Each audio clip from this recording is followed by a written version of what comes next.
Hello everyone. Today we are heading to one of the most mysterious places on our planet.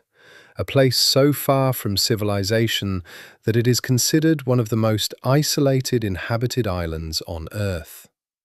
At first glance, there is nothing unusual here, just a small patch of land in the middle of the endless Pacific Ocean. Volcanic hills, towering cliffs, the sound of crashing waves that never stops, day or night. But take just a few steps inland, and there they appear, enormous stone faces, silent, motionless, as if they have been watching over this place for hundreds of years. Some of these statues stand 10 meters tall, others weigh more than 80 tons, and the most astonishing part is that they were created by people who had no modern technology, no metal cranes, trucks, or heavy machinery. How was a small population able to carve nearly 1,000 giant statues out of volcanic rock? How were they moved across the island? Why do almost all of them face inland toward the settlements rather than out toward the ocean? And what happened to the civilization that created one of the most enigmatic places on Earth? These questions have puzzled scientists for decades. Some believe the answers were found long ago. Others are convinced that the most crucial part of this story remains unknown. Today, step by step, we will trace the journey of the ancient inhabitants of Easter Island. We will learn where they came from, how the Moai culture emerged, why the island suffered a severe crisis, and what discoveries archaeologists have made just recently. But the most fascinating part is that the true history of Easter Island turned out to be completely different from what was imagined just a few decades ago. So sit back and get comfortable. We are embarking on a journey spanning nearly 1,000 years, to one of the greatest mysteries in human history. If you look at a world map, Easter Island is nearly impossible to spot. It is a tiny dot lost in the vast expanse of the Pacific Ocean. In every direction there is nothing but water. The nearest inhabited island is over 2,000 kilometers away. The coast of South America is nearly 3,700 kilometers away. That is farther than the distance from Moscow to London, which is why Easter Island is considered one of the most isolated inhabited places on Earth. Today, you can reach it by plane in just a few hours. But imagine this isn't the 21st century. No engines, no satellite navigation, no maps. All that lies before you is the endless ocean. You are sailing in a small wooden boat. Day after day passes. Day gives way to night. There is nothing around you but water, and suddenly, a thin strip of land appears on the horizon. This is likely what one of the most incredible journeys in human history was like. To this day, scientists are amazed by how ancient navigators were able to find this island at all. The odds of stumbling upon it by chance were extraordinarily slim. Some researchers even compare it to trying to find a needle in a haystack in the middle of the ocean. But people didn't just find this island, they decided to stay forever. When the first settlers stepped ashore, a completely different landscape unfolded before them.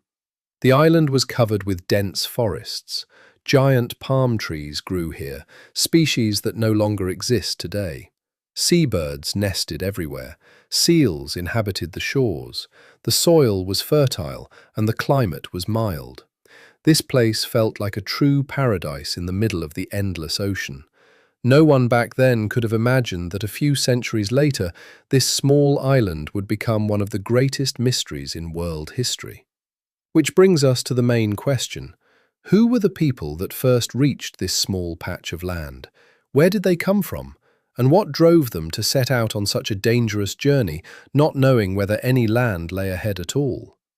The answer to this question turned out to be far more fascinating than scientists had believed for decades. Many people assume that Easter Island was discovered by Europeans. But in reality, by the time the first European ships appeared off its shores, people had already been living here for centuries. The island's history began long before it received its modern name. Most scholars believe the first people to arrive were the Polynesians, extraordinary wayfinders who can rightfully be considered some of the greatest voyagers of the ancient world. They had no modern maps, they had no compasses, they couldn't determine their coordinates using satellites, and yet they managed to cross thousands of kilometers of open ocean. To this day, scientists are still studying their navigation techniques. The Polynesians navigated by the stars, by the position of the sun, by the direction of the ocean swells, by the wind, even by the flight patterns of birds and the subtle colour of the water. To a modern person, such a journey seems nearly impossible. Imagine a vast ocean. In every direction, nothing but water, no landmarks whatsoever. And somewhere in the middle of this endless expanse lies a small volcanic island covering an area of just about 160 square kilometers. Finding it by chance was virtually impossible. This is why many historians believe the Polynesians possessed an extraordinary knowledge of the sea and navigation that is still not fully understood today. Legend has it that the first ruler of the island was a chief named Hotu Matua.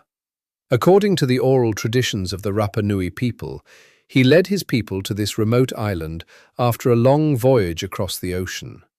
Historians still debate how closely this legend aligns with real events, but most researchers agree on one thing. The first inhabitants arrived here roughly between the 12th and 13th centuries, and managed to create a society that existed in near total isolation from the rest of the world for several centuries. For many years, people around the world have asked the exact same question. Why?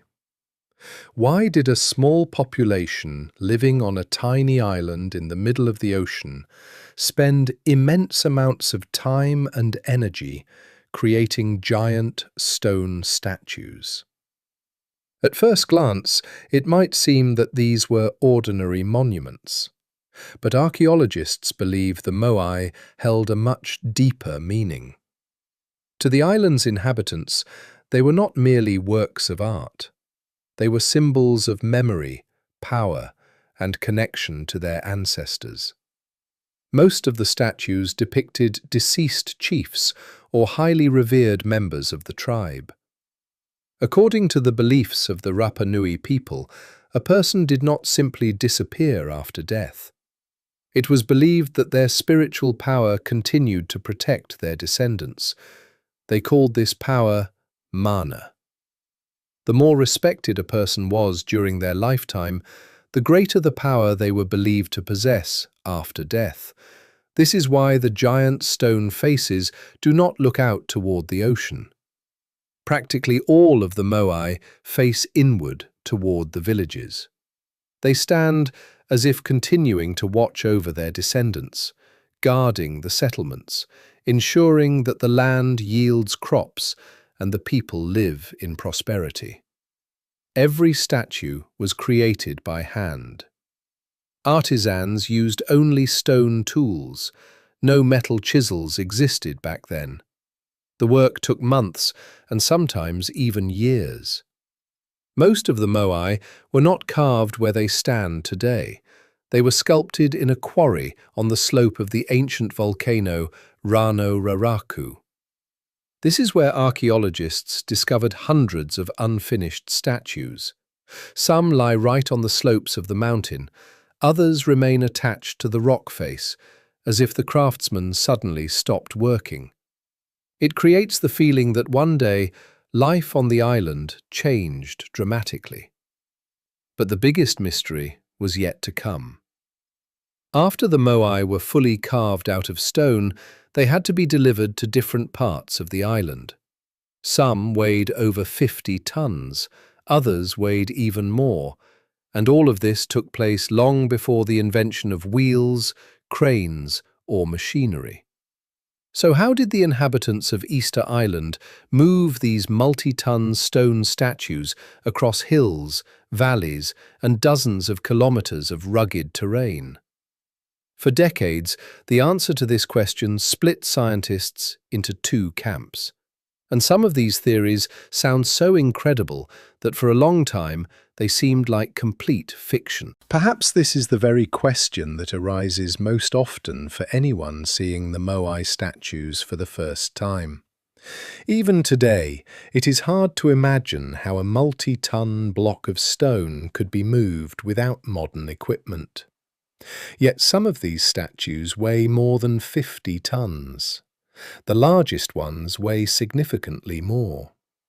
All of the Moai were created in a single location, on the slopes of the Rano Raraku volcano.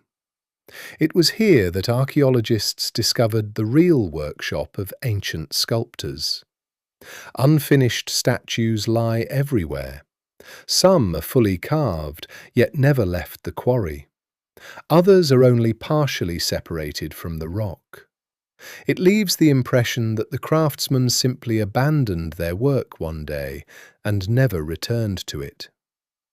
But after a statue was completed, a far more difficult task arose. The statue had to be delivered to the place where it was meant to stand. Sometimes the distance was just a few kilometers. But some Moai were transported more than 15 kilometers across hills, ravines, and uneven volcanic terrain. For a long time, scientists were convinced that the statues were transported on wooden logs. It was assumed that the islanders placed tree trunks under them and slowly rolled the stone statues forward. This theory seemed completely logical.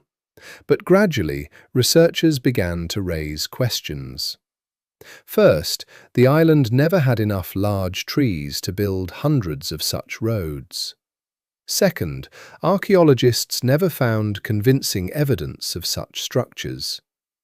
Then another theory emerged, and it was this theory that surprised the whole world. In 2012, a group of researchers decided to conduct an unusual experiment.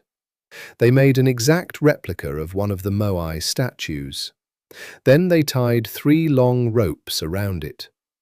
2 groups of people pulled the statue alternately to the right and left.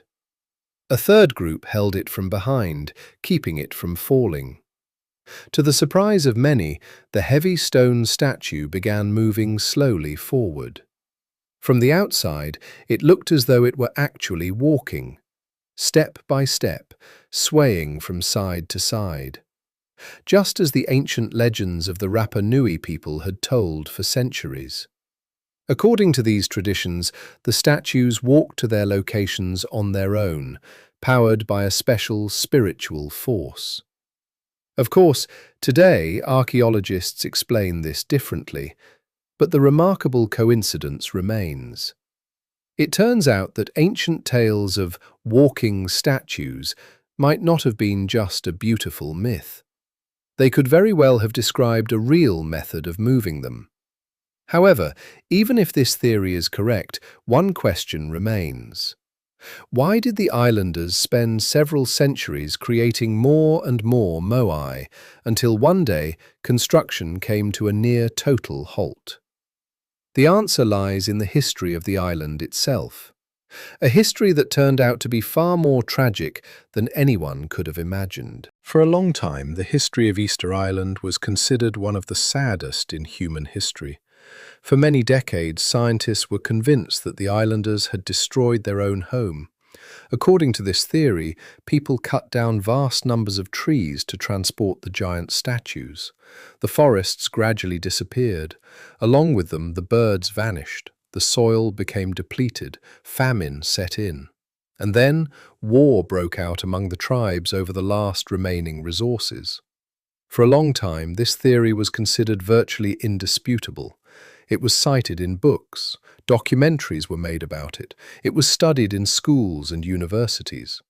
But in the early 21st century, archaeologists began discovering new evidence, and gradually it became clear that the island's history was far more complex.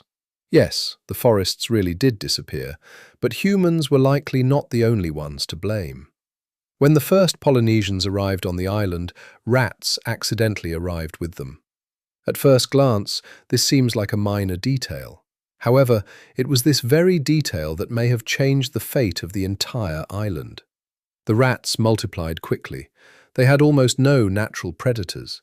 They ate palm seeds before they even had a chance to sprout. Generation after generation, fewer and fewer trees remained. The forest gradually disappeared, and this process continued over decades. At the same time, people continued to use wood for building houses and boats, as well as for cooking. As a result, the island gradually began to change. But the most interesting part is that archaeologists found no convincing evidence that the inhabitants suddenly died of starvation or completely destroyed one another. On the contrary, many modern studies show that the Rapa Nui people managed to adapt to the new conditions. People began looking for other ways to grow food. They covered fields with stones to protect the soil from the wind and retain moisture. They created small gardens among the volcanic rocks. They learned to live in a world where the familiar forests no longer existed. A remarkable picture emerges. Instead of a story about a society that destroyed itself, we see a story of people who, over many generations, tried to survive in a constantly changing world. But their hardest trial still lay ahead. It did not come from within the island. It came from beyond the horizon. One day, giant ships appeared off the shore, ships the islanders had never seen before. From that moment on, the fate of Easter Island changed forever. For several centuries, the inhabitants of Easter Island lived in near total isolation. They did not know that vast nations existed somewhere out there. They knew nothing of Europe. They knew nothing of the great empires that were reshaping the map of the world. For them, the entire known world was confined to a small island in the middle of a vast ocean. But one day, everything changed. On April 5, 1722, 3 European ships approached the island's shores. Their expedition was led by the Dutch explorer Jacob Roggeveen. On that day, Christians were celebrating Easter. That is why the island received the name by which it is known to the whole world today, Easter Island. For the locals, the arrival of giant sailing ships came as a profound shock. They had never seen such vessels before. They had never met people dressed in European clothing. They had never heard their language. 2 entirely different worlds met for the very first time. The first travellers were awestruck by what they saw. In the middle of the small island stood hundreds of giant stone statues. Some were already lying on the ground. Others still stood on their stone platforms, like silent guardians of an ancient civilization. However, the real blow awaited the islanders later. In the 18th and 19th centuries, foreign ships began arriving here more and more frequently. With them came diseases to which the local population had no immunity: smallpox, tuberculosis, other infections. Each new epidemic claimed the lives of hundreds of people, but the most tragic chapter came with the slave raids. In the mid-19th century, thousands of islanders were forcibly taken to South America. Among them were chiefs, priests, and keepers of ancient traditions. Many of them never returned home.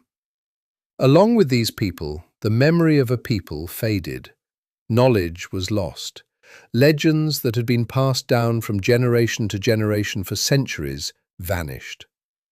By the end of the 19th century, the island's population had dwindled to just over 100 people. A civilization that had once created nearly 1,000 giant statues found itself on the brink of total extinction. That is why it is so difficult for scientists today to reconstruct the full history of the Rapa Nui people. Many answers were lost, along with the people who could have provided them. And yet, despite the tragedies it endured, Easter Island did not disappear. Its inhabitants managed to preserve a part of their culture, and modern archaeologists continue to uncover new pages of this remarkable history. And perhaps the most important discoveries still lie ahead. The story of Easter Island is far more than just a tale of mysterious stone statues. It is the story of a people who once dared to set out across the vast ocean without modern maps or technology. The story of a culture that built one of the most extraordinary societies on our planet. The story of a civilization that lived in total isolation for centuries, creating giant stone monuments to honor their ancestors. For a long time, it was believed that the islanders destroyed their own world. But modern research shows that the reality was far more complex. Nature, environmental changes, disease, the slave trade, and outside intervention, all of these combined to alter the fate of Easter Island forever. Despite hundreds of years of research, some questions remain unanswered to this day. We still cannot say with complete certainty exactly how all the statues were transported. We do not know all the details regarding the lives of the Rapa Nui people, and perhaps archaeologists will continue to surprise the world with new discoveries time and time again. But that is precisely what makes history so fascinating. The more we learn about the past, the more new questions emerge, and perhaps humanity's most astonishing discoveries still lie ahead. Thank you for joining me on this journey. If you enjoyed this episode and want to see more documentary stories about the world's most mysterious places, lost civilizations, and great events of the past, be sure to support this video. Hit the like button if you found it interesting. Let me know in the comments which historical topic you would like to see next. And of course, subscribe to the channel so you don't miss future episodes. We have many more amazing journeys into the past ahead of us. Thank you for watching. See you in the next video.